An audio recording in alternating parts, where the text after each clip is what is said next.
the delightful pleasure of interviewing one of my all-time favorite people. Literally, I've known about Anne Louise for a very, very long time.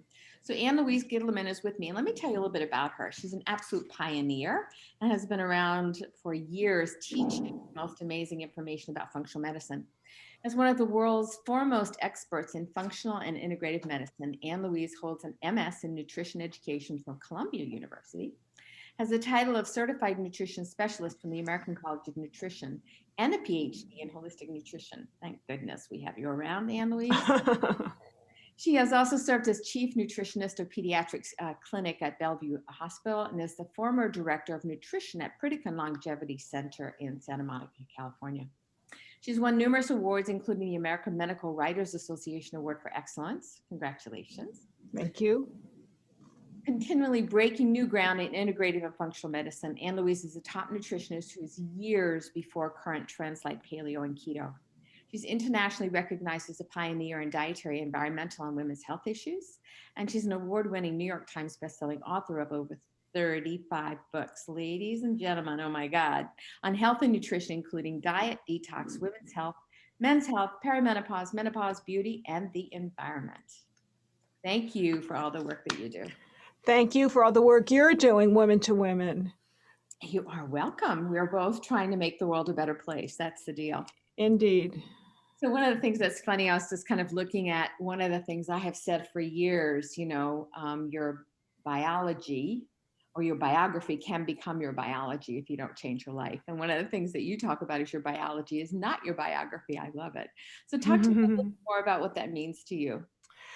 Well, it means that your genes are not your destiny. Your genes are not your destiny, but there are people that really do have certain mutations that allows for better cellular repair. And in that case, they get an unfair advantage. So we have to duplicate what they're doing. They get an unfair advantage of at least 30 more years, Marcelle.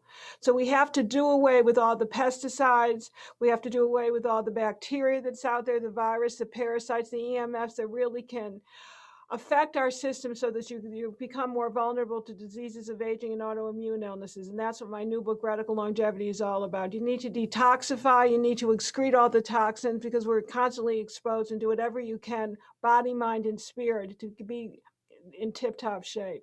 And it's never too late, no matter what your age and stage of life is. I'm 70 years young and still detoxing on a daily basis. So let's talk a little bit more about that, because I love that idea. And I think a lot of people think, look, I'm 70. How am I going to start now? What am I going to do? I mean, I can't do that. You can. You have to love your liver, because to me, the liver is really the key organ in terms of metabolizing toxins and filtering out all the toxins that are in the environment, in the air that you're breathing, in the water that you're drinking, and the food that you're eating. So you're always going to be exposed. But if you can do something on a daily basis to really love your liver, that's what the key is. And I'll be very honest with you. I drink something that really detoxifies the liver daily. I'm very concerned about mold and candida, quite frankly. I think that's the tip-off of many dysfunctional issues, particularly with hormonal issues with women. I'm sure that you see it. I look under the microscope. I'm constantly seeing yeast, candida, candida, candida. It was very big in the 80s. It's made a comeback now in 2021. So I take a Podark OT on a daily basis, which affects my immune system and enhances the immune system. And I take a supplement called sulforaphane. Are you familiar with sulforaphane? Yeah. It's a very important phytochemical that is probably the most potent phase 2 liver detoxifier we have. And I do that because I don't detoxify properly because I've got the MTHFR genetic mutation. I do that on a daily basis. I'm making sure that I eat a lot of liver-loving foods like artichokes daily, a lot of garlic, a lot of bitters. My motto in the book, Radical Longevity, is bitters are better. So that's very important, to have a lot of arugula, grapefruit in the daily diet, ginger, which is a bitter herb, as well as some of the bitter vegetables and in the panoply of all the vegetables that are out there. And that's where watercress comes in handy. So bitter is better, very important. That's where the sulforaphane can detoxify. I've seen many people that have estrogen-related and fuel-related cancers, and taking a little bit of this activated sulforaphane is very important to neutralize and detoxify the system. So you've got to be very proactive. You have to take control of your life, number one. You can't have a doctor or anybody else telling you what to do. And you can't just depend upon your genes, but learn to replicate with people that live longer, do better. And one of the things is the cellular repair and detoxification, and that's where taking that Podark OT on a daily basis, it's also called Dehibo, is important, and taking sulforaphane in an activated supplement. To me, those are the two most important things that were the aha moments when I wrote my new book. So tell us about a little bit more about sulforaphane. How do they get it? Well, you can get it in broccoli. You can get it in some of your cruciferous vegetables. It's very high in the broccoli sprouts. But if you get an activated sulforaphane, it can actually be the most important phase 2 detoxifier known to man. And that's the You're talking important about lithium aspect. and indole 3 carbinol also, right? Very much so. But this can actually create problems in the system if you're getting something in the system which is not activated properly. So you want to get a supplement like sulforaphane, which is 1,000 times stronger than even broccoli itself. So I talk about that a little bit in my new book. I take it daily myself. I've seen women that have cancer-fueled issues detoxify properly, neutralize their skin issues, their cancerous issues, and really overcome a devastating diagnosis. I don't want to talk about curing cancer. Of course, we can't do that, but we can modify some of the precursors that are so important in this day and time. And that seems to be the consistent element that I see with women with problems with degenerative diseases, autoimmune illnesses, and particularly hormonal-related challenges. So sulforaphane is where it's at, particularly in activated sulforaphane, and I talk about it in Radical Longevity. I thought you were talking about sulforaphane. I was thinking, what is that? Sulforaphane I've heard about for years because I use it in my practice. So important because it happens to be so important in getting rid of all the estrogen dominance that is so prevalent in this day and age with women that have PMS, MS, all kinds of diseases and disorders. And I think it's because we're not detoxifying the liver properly. You know, somebody once told me, Marcelle, that you need 3 livers in this day and time. So whatever you can do to help your body detoxify is really what the quest is. You're constantly going to be exposed to poisons, whether it's mercury, whether it's cadmium, whether it's aluminum, iron, or copper. But it's the concept that you have to eliminate it and excrete it. And a lot of us are not excreters. I'm one of them. I have 3 of the 4 detox pathways blocked genetically. So if I can overcome all those things, everybody out there that's watching or listening can do so as well. Absolutely. I mean, I also have the MTHFR, and I think that's really important for people to understand is even if you have that genetic mutation, you can absolutely still do something about it, and it's never too late. I mean, they've done enough studies in Europe even looking at elderly, over 75 that changed their diet. Did that increase their life expectancy? And the absolute answer was yes, it did. So the answer is yes. And the concept here, I think, when I take a look at, after writing the book Radical Longevity, I looked at everybody that was radically longevity inspired, and that's the oldest people in the world that come from certain populations and cultures. And what we find is that there's certain foods that they could traditionally eat. One of them is olive oil. The other is foods that are low in iron, interestingly enough. One of the things that I learned is having a lower than normal ferritin level is a key trait in longevity. So people that do intermittent fasting, that exercise, people that drink a little bit of wine, just a little bit, not a lot, because too much will really propel estrogen dominance. Individuals that take some green tea on a daily basis, and those that use an ingredient called IP6 act as iron blockers. So the idea is that we evolved in an environment that's really low in iron. And as we get older, we're not menstruating, particularly women to women, we're not menstruating. So you start to stockpile iron. And it's one of the precursors to Alzheimer's, Parkinson's, and ALS. So keeping your ferritin levels is low, is good, especially when you get older. Sometimes we get anemic when we're younger because we're menstruating and losing blood on a weekly basis, on a monthly basis, I should say, and perhaps we're not eating the proper foods. But as you get older, low is better. Lower than normal is better, and I give those levels in Radical Longevity. So taking a ferritin test is absolutely critical. I hope that's something that you do with women to women. we do. Absolutely. We absolutely do. So tell me a little bit more about this whole notion of toxicity. We talk a lot about toxicity, and I think people aren't aware of, unfortunately, how toxic our environment is. The average newborn has 287 chemicals in its cord blood. Well, we're surrounded. We're living in an increasingly toxic environment on a daily basis. You've got the EMFs in the home. You've got the cooking utensils that you're using, perhaps that are made from iron or copper or aluminum or even nickel. You've got the issues with the virus or more viruses that are coming down the pike. You've got the issues of parasites that are extremely immunosuppressive. And you've got the issues of heavy metals. You've got the aluminum, you've got the mercury, you've got the lead, and you've got the copper and iron that can actually stockpile in the brain. So you have to be very careful with all these things and just reduce your exposure as best you can. In the house, it's very important to shut off the router at night, to disable it, making sure that you're sleeping in an environment that doesn't have a lot of electronics, and doing a digital detox at least once a week where you're out in the open air with your feet on the ground on Mother Earth and do some grounding and earthing. That's what's important, so you can tamp down those nasty free radicals. And what is the most that you're concerned about in the house? What would you say is the most concerning toxin that they have and people have in their homes? I think one of them is a cell phone. And that's easier said than done, than getting rid of it and limiting exposure. Because what the cell phone radiation does, it's considered to be non-ionizing radiation, not like an X-ray or a CAT scan. But it can actually activate something called voltage-gated calcium channels that dispel a lot of calcium within the cells that create problems in the brain and problems with cellular communication. So you need to take a calcium blocker on a daily basis. And you and I both know the best calcium blocker in that case is extra magnesium. Today, more than ever, people need magnesium. I tell everybody to take 5 milligrams per pound of body weight. So magnesium is very, very important to kind of block that. That's number one. And shutting off the router at night, maybe being grounded with a grounding earth band or grounding wristband, very important as well. And then looking at your kitchen. So let's go into your kitchen, Marcelle. What are you cooking with, my dear? Let me be up close and personal, woman to woman. So I bought cookware years ago from a fellow whose name is Jeff, and I've still got the same cookware. It was the best at the time. It's not made with nickel. It's not made with copper, and it's steel, stainless steel. That is the best. That was good back then and it's good now. There used to be something called Royal Prestige. There's now something called Salad Master, where the food cooks in a vacuum sealed container and it cooks under. That is the very best of everything that's even out there now. To me, that's the very best. The food cooks in 180 degrees and lower than 180 degrees, so the enzymes are kept intact. The food cooks in its own juices and is quite delicious. What about cast iron? Do you believe in cast iron?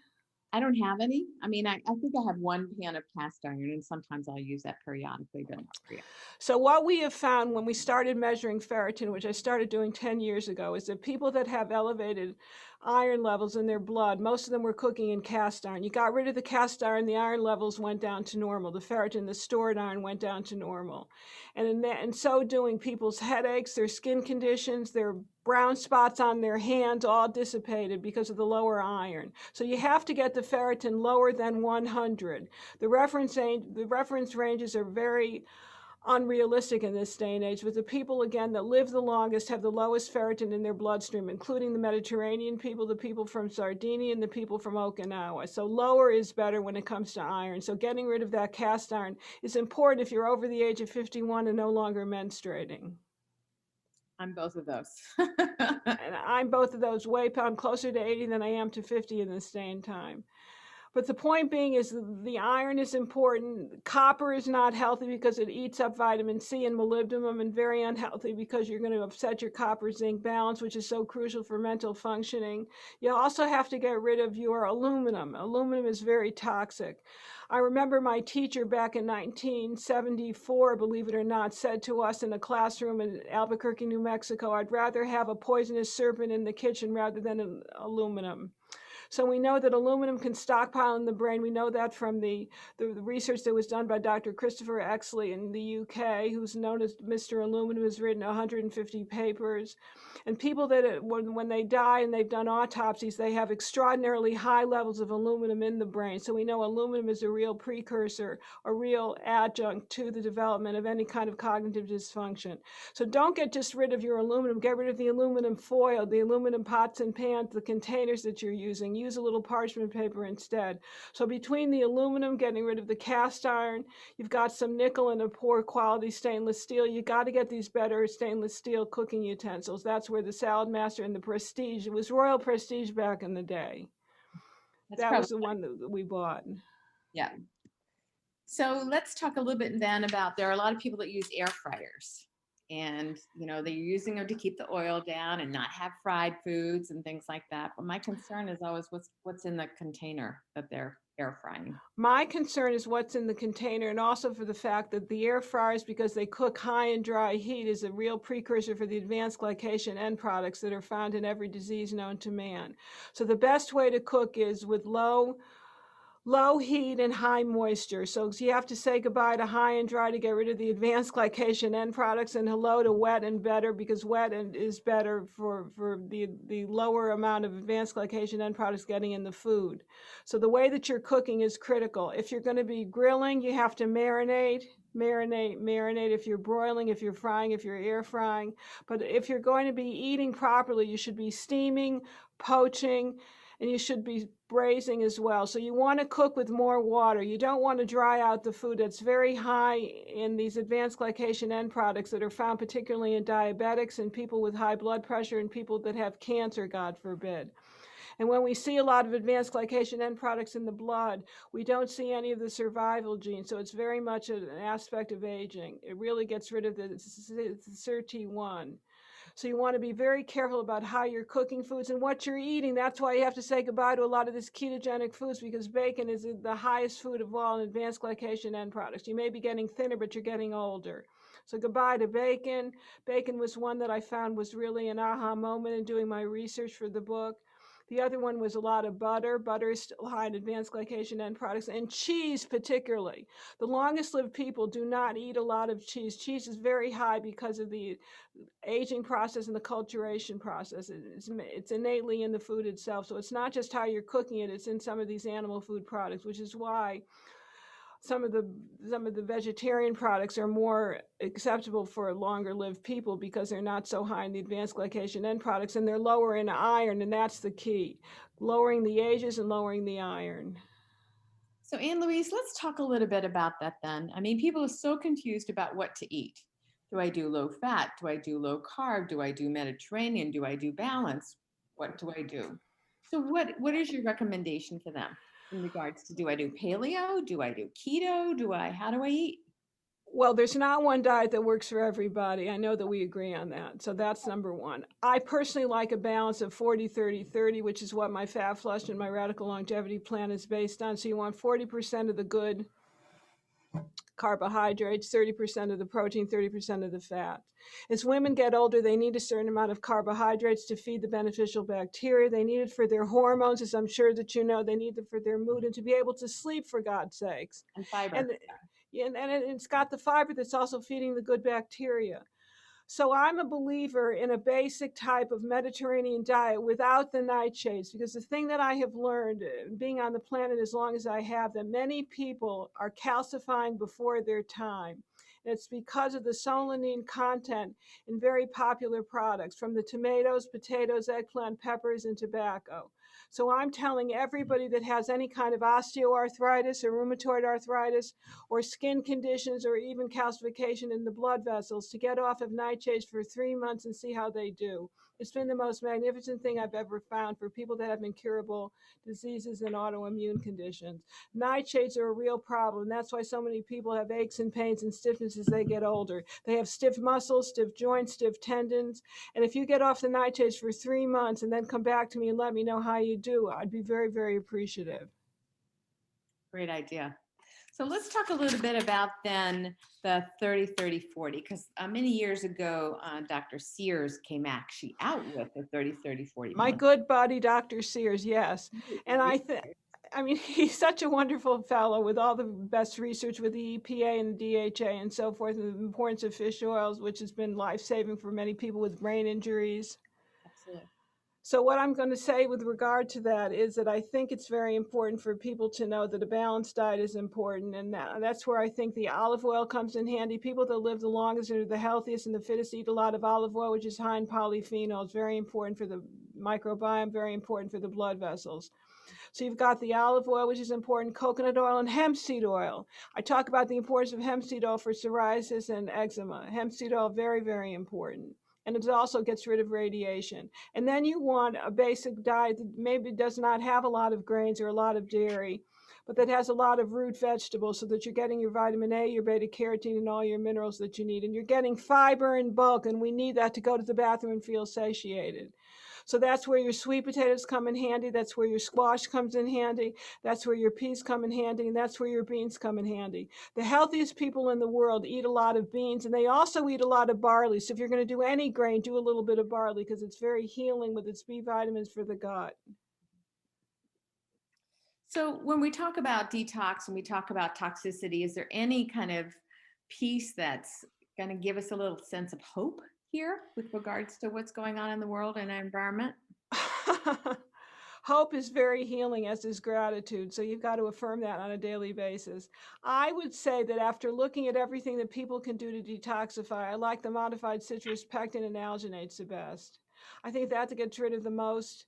I've just seen the clinical studies. It gets rid of the most cadmium, the most mercury, the most aluminum, the most lead of anything I've seen, and it's now combined with a little bit of alginate to get rid of the radiation byproducts. So that's what I like the best. So it's not just what you're exposed to, it's that you're detoxifying daily. And then, of course, with the Podark OT to get rid of the yeast, the fungus, and the mold, I think we're in a good shape. So it's the liver, it's the brain, not cooking with copper, not drinking out of copper water pipes, getting rid of iron and copper in your vitamins and minerals, all that's important. And people can do that quite easily. And also, there's a mineral that I've been writing about in Radical Longevity that people need to start taking on a daily basis. It's called the Cinderella mineral. Can you guess what that might be? No, I cannot. Well, I couldn't either until I read the research. It's lithium. Lithium has been found in many clinical studies from the 70s, 80s, and 90s to be something that not only is important to get rid of depression when it's taken as a medication, but taken as a microdosage supplement. It can get rid of the neurofibrillary plaque, the tangles that are so characteristic of Alzheimer's, and just taken in maybe 5 to 20 milligrams a day can start to reverse Alzheimer's. I've spoken to many researchers who are now talking about lithium as part of their anti-aging routine. And it's cheap as can be. You can get it online, the lithium orotate. I take 10 milligrams daily. One of the researchers that I spoke about that wrote a book on his ability to reverse Alzheimer's takes 20 a day. He was well on his way to advanced Alzheimer's. It absolutely brought him back. So it starts to disintegrate all the plaques and the neurofibrillary tangles. Amazing. Huh. So the approach that you have is really oriented towards detoxing and the environment. Where does mindset come into this? I think a shift in mindset is very important. I think it's very important to understand that you can turn setbacks into success. I think it's important that you can bounce back from everything. And I tell people as they get older, they should learn to bend and not break. So mindset is incredibly important. It all starts in the mind. And having a positive mindset, not being around negative people, very important. To express gratitude on a daily basis. People that live the longest have a purpose in life and they have a strong will. And I think that's something that we all have to approximate and simulate. So one of the things that I talk to people about also is that not only just doing a gratitude journal, but really staying in touch with what it feels to be grateful.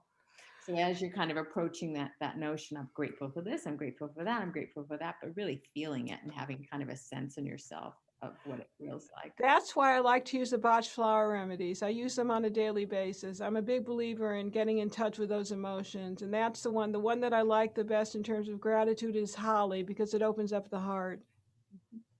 Yeah, and don't we need that right now?